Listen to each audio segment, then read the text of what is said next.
Bonjour et bienvenue sur Non Limite Sécu, le podcast francophone hebdomadaire dédié à la cybersécurité.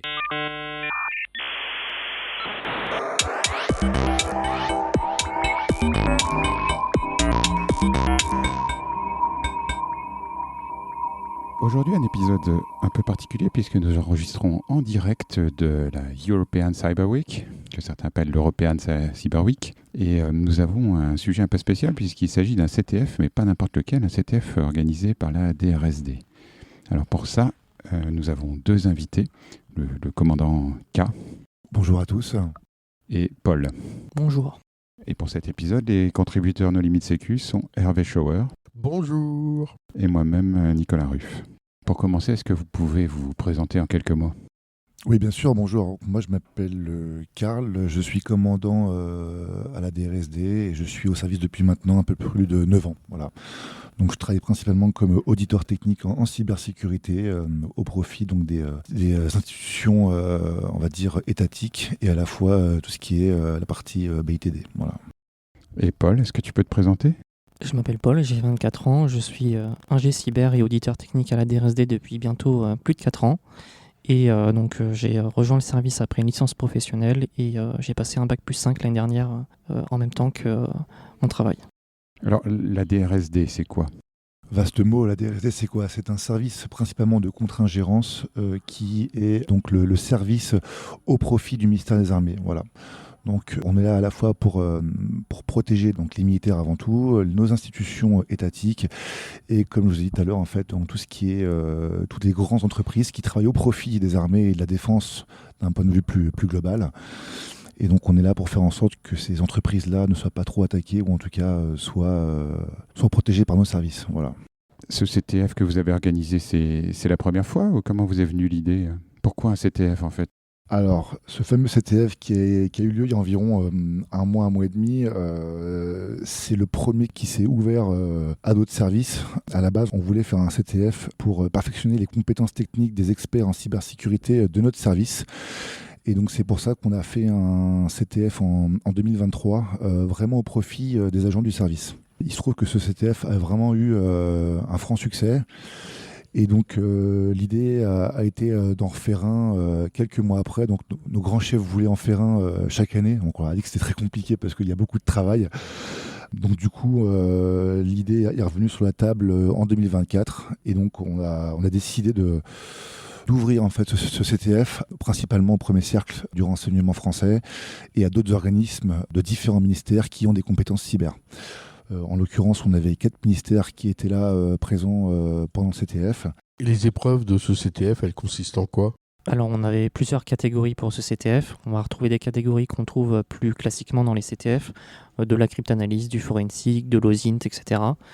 Il y avait deux catégories, je dirais, particulières pour ce CTF.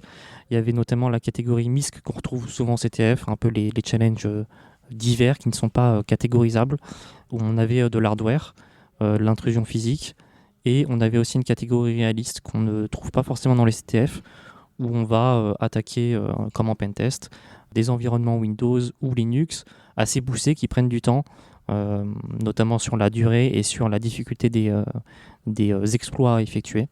Alors pour une partie hardware, chaque équipe bénéficie du même hardware et attaque ce même hardware chacun de son côté. Alors on avait 2 challenges hardware. Un challenge sur la partie DMA, donc c'est l'abus de l'accès à la mémoire sur la partie Windows. Donc pour ce cas-là, pour ce challenge-là, on avait quelques kits, on n'en avait pas pour les 15 équipes.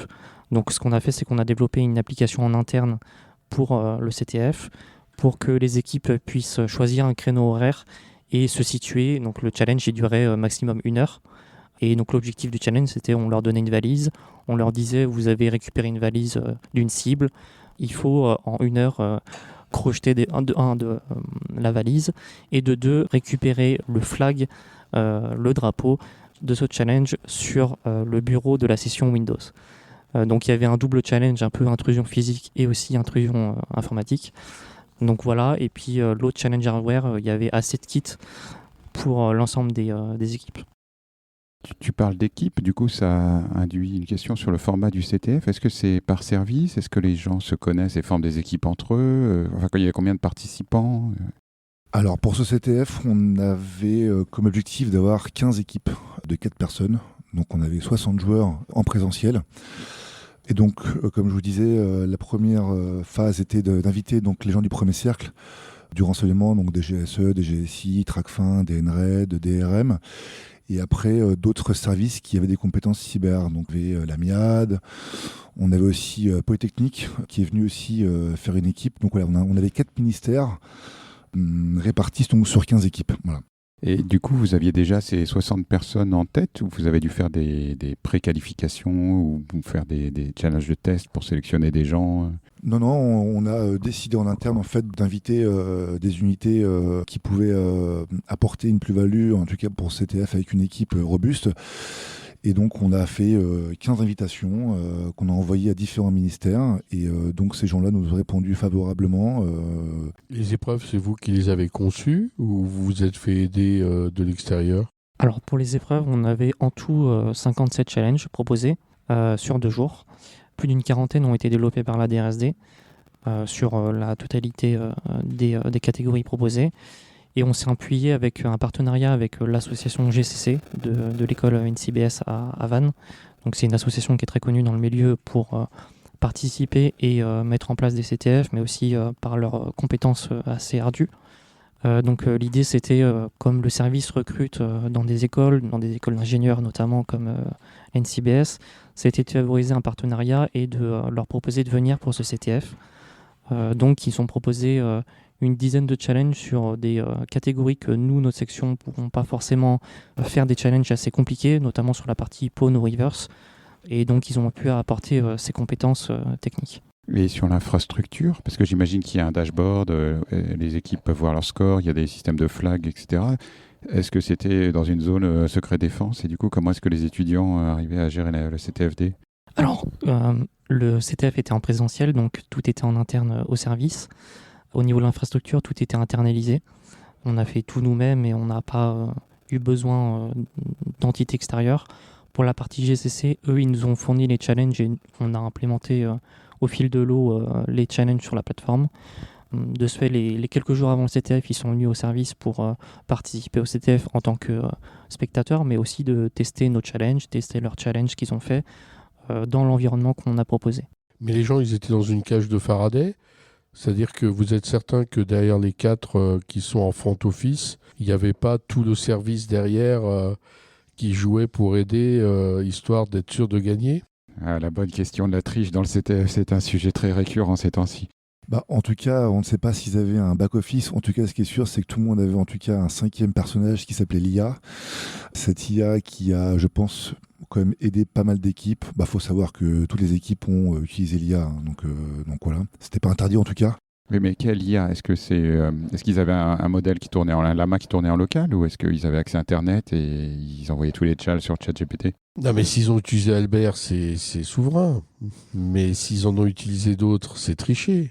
En tout cas, l'AMIAD venait en tout cas avec une équipe avec de l'IA, son IA, mais en tout cas effectivement il y avait accès à Internet et tout le monde allait sur l'IA pour aider, en tout cas pour s'aider. Voilà. Donc c'était, on va dire qu'ils étaient 5 par équipe. Et du coup, ça a marché? Est-ce que les gens qui utilisaient massivement l'IA réussissaient mieux que les autres? Alors effectivement, on a été assez surpris. On s'attendait sur les challenges statiques, donc c'est les challenges où on fournit des sources.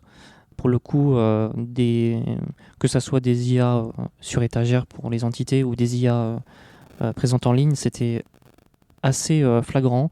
Ça aidait beaucoup pour guider la personne à trouver le flag, voire même le donner carrément. On a été assez surpris, même sur les challenges assez compliqués, sur la partie reverse notamment.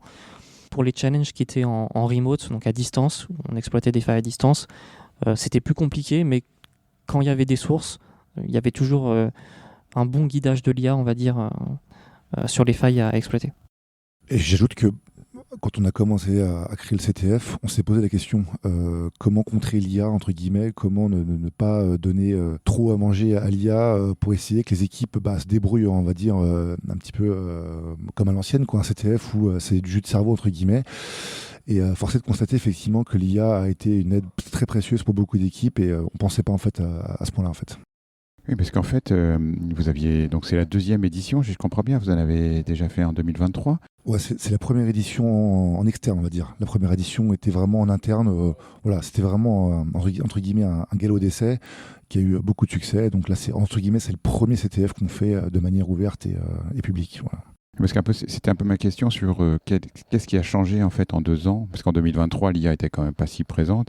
Quels sont les enseignements que vous avez tirés de la première édition et qu'est-ce que vous avez fait dans cette édition pour essayer de pallier peut-être au retour que vous avez eu sur la première? Beaucoup de choses. Déjà, je commencerai par peut-être les différents points, que ce soit au niveau logistique ou technique, qu'on a apporté au CTF pour qu'il soit un peu unique et approprié à l'image du service.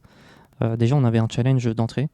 Donc, c'est-à-dire que avant d'accéder à la plateforme du CTF, il y avait un challenge qui était proposé à la première heure du premier jour.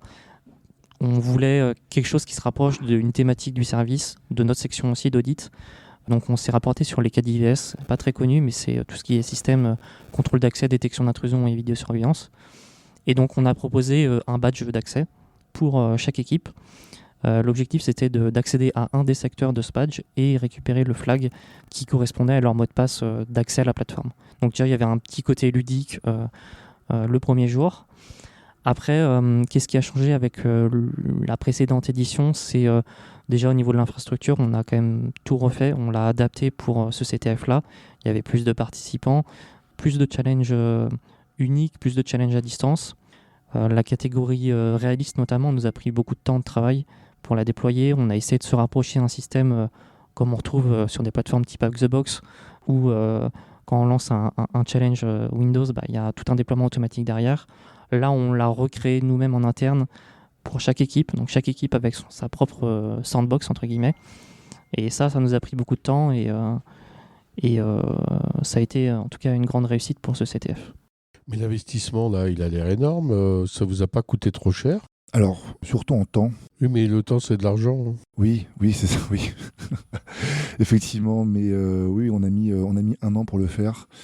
Que ce soit la partie logistique ou la partie technique. Ça nous a coûté un montant non négligeable, mais en tout cas beaucoup moins cher que certaines entreprises qui vous vendent des CTF clés en main, on va dire sur étagère, qui peuvent monter à 90, 100 ou 110 K par exemple. Ça nous a coûté beaucoup moins que ça, parce qu'en fait, ce qui coûte le plus cher, très souvent, c'est la création de challenges. Les challenges, nous, ils ont été faits 100% maison. Voilà, ça c'est vraiment la grande force de notre service et de notre CTF, c'est que tout a été fait à la main. Pour faire ces challenges, vous vous êtes inspiré de ce que vous avez vu ailleurs ou vous êtes inspiré de cas réels que vous aviez vécus? Ou vous avez utilisé l'IA? Pour beaucoup de challenges, soit on s'est aidé aussi d'autres bureaux du service pour demander sur des thématiques, sur la partie forensique notamment. On a un bureau qui traite de la forensique, donc on s'est retourné vers eux. Après, sur beaucoup de catégories, ça reflète aussi ce qu'on voit en audit, ce qu'on retrouve. C'est pour ça qu'on a apporté la partie Windows qui est peu présente en CTF en général. C'est que c'est quand même un environnement qui est très récurrent dans les entreprises qu'on audite ou des entités du ministère des Armées. Et voilà, proposer ce que nous on voit et ce qu'on aimerait que les gens qui flaguent comprennent tout simplement. Windows, c'est principalement pour des histoires de ressources et de licences que les gens ne déploient pas en CTF, mais je sais qu'à la Barbac, par exemple, il y avait des challenges Windows assez réalistes. Tout à fait. Est-ce que les gens dorment?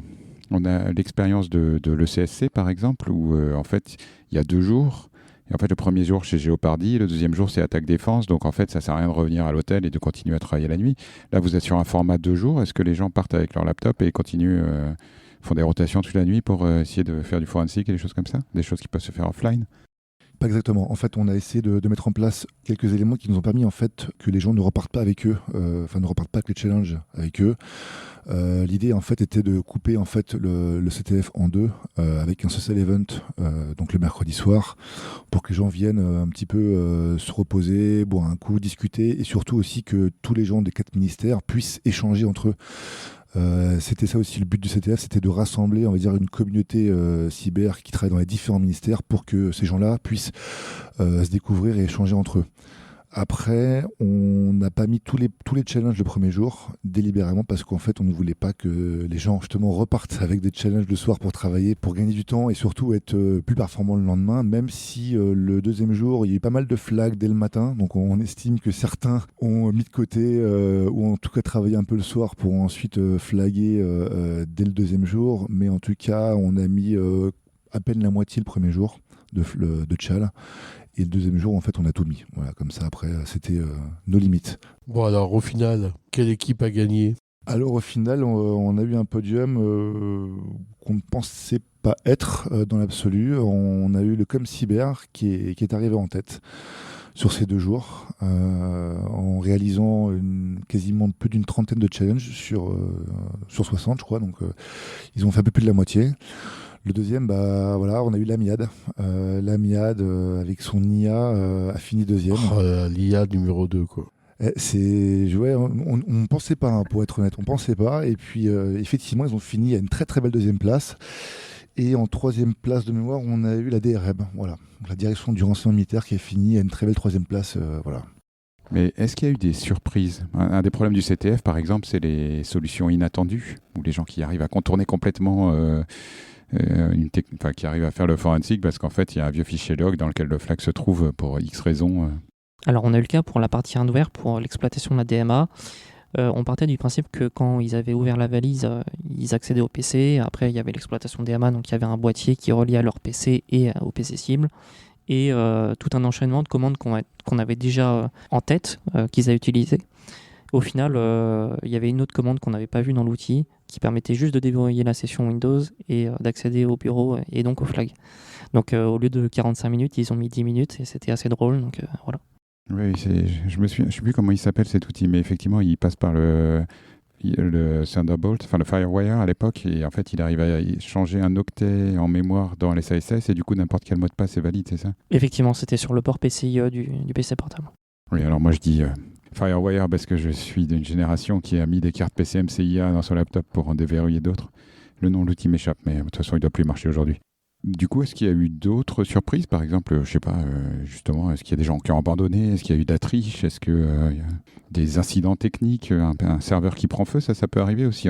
Souvent, les infrastructures ne sont pas testées pour avoir un load réel de centaines de participants. Donc, des fois, on a des petites surprises.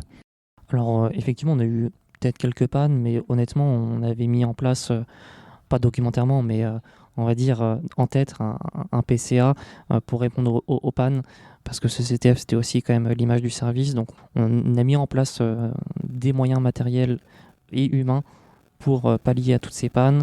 On avait beaucoup de supervision à la fois de système, réseau et de sécurité pour s'assurer qu'il n'y ait pas de problème le jour J. Et au final, ça s'est très bien passé les 2 jours. Effectivement, quand vous recevez le gratin cyber étatique, l'échec n'était pas une option. Donc en fait, l'infra a été vraiment gonflée à testostérone de manière très robuste. Et du coup, on avait une grosse infra qui permettait en fait largement de pouvoir accueillir tous les joueurs sans problème. Vous allez recommencer l'an prochain ou dans 2 ans, où il y a une autre entité d'un autre ministère qui a envie de reprendre le flambeau et de vous remplacer ? Classiquement, le gagnant organise celui de l'année d'après. C'est comme ça que... C'est la tradition. On aimerait parce que, en fait, accessoirement, on a un métier aussi. On fait pas que des CTF. Donc, on a un métier au quotidien. Mais l'idée, ça serait qu'effectivement, un de ces services ou le gagnant, comme vous dites, puisse reprendre le flambeau et puis que chaque année ou tous les 1 an et demi, enfin, je sais pas encore comment on pourrait le faire, mais que ce soit un CTF, voilà, avec toutes ces équipes-là qui se rejoignent chaque année, par exemple, ça pourrait être sympa et ça éviterait que toujours le même service puisse le faire, parce que c'est énergivore, hein, je vous le cache pas. Enfin, tous ceux qui nous écoutent savent qu'un CTF, c'est très très compliqué à mettre en place. Donc effectivement, je pense que là, on va faire une petite pause et puis ensuite, on verra qui pourra reprendre le flambeau. Ouais. Donc vous avez communiqué autour de ce CTF dans le cadre du Cybermois, en particulier dans Clubic, par exemple. Quel objectif vous voulez toucher d'autres services encore plus secrets, tellement secrets que vous ne connaissez pas leur existence, ou c'est quoi l'objectif ? Est-ce que vous cherchez des participants ? Est-ce que vous cherchez des sponsors ? Est-ce que vous cherchez des challenges ? Ils recrutent.